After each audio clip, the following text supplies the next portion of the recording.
So our topic of tonight is wisdom. What is it? And where does it come from? And where did it begin? Who is wise? We speak a lot about wisdom in our tradition. The wisdom of our sages, the wisdom of our biblical ancestors, and the wisdom of modern-day thinkers. The broad swath of wisdom givers often mythologize with a kind of preternatural capability or wise as a result of many years of formal learning might cause one to believe that the capacity for wisdom is either only innate or from a long process of study.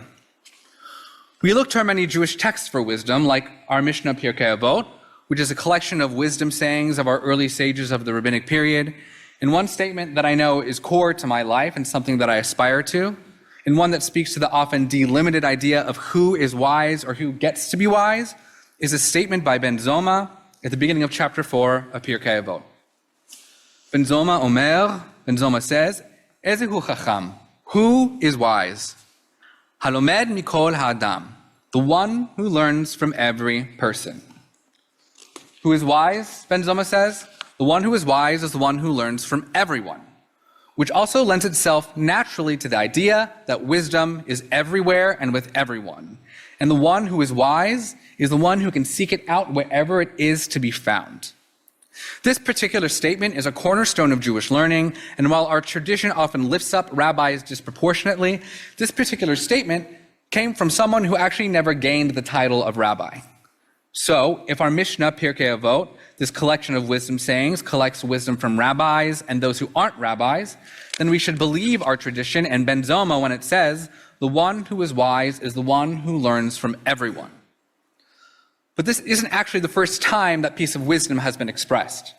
We find it first in this week's Parashat Yitro.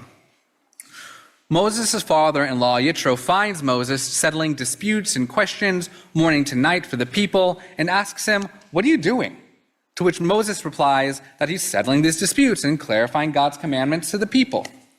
Yitro sees this and says that this is lo tov, this is not good, this is a recipe for burnout, and that Moses ought to appoint judges and advisors to settle the smaller disputes and have their bigger disputes relegated to Moses' desk when those lower courts can't find a solution. A couple of things are going on here.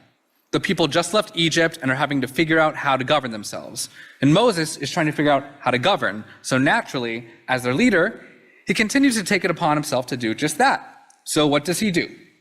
He looks to what he knows, and what he knows is Pharaoh, someone who was seen as a singular and even divine authority in Egypt.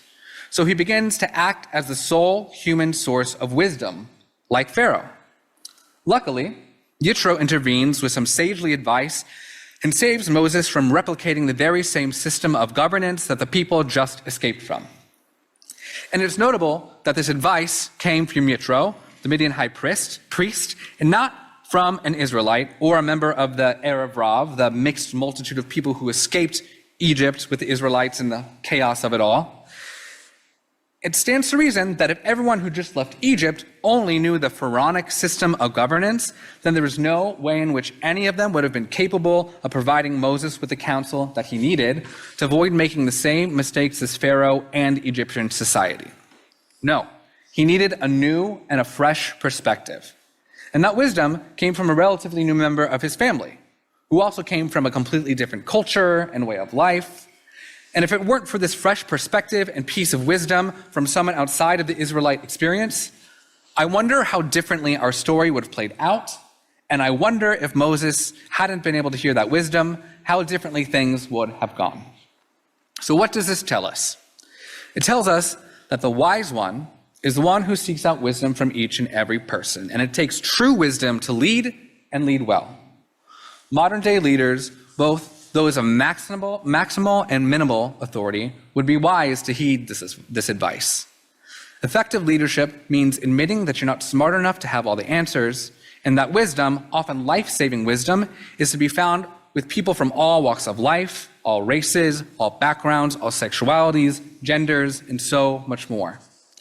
The key to good, responsible, and compassionate governance comes from building a larger tent, not a smaller one. The smaller tent, as Yitro indicates, The smaller the tent, as Yitro indicates, the more likely whatever endeavor over which one presides will fail, and the more likely it is to be lo tov.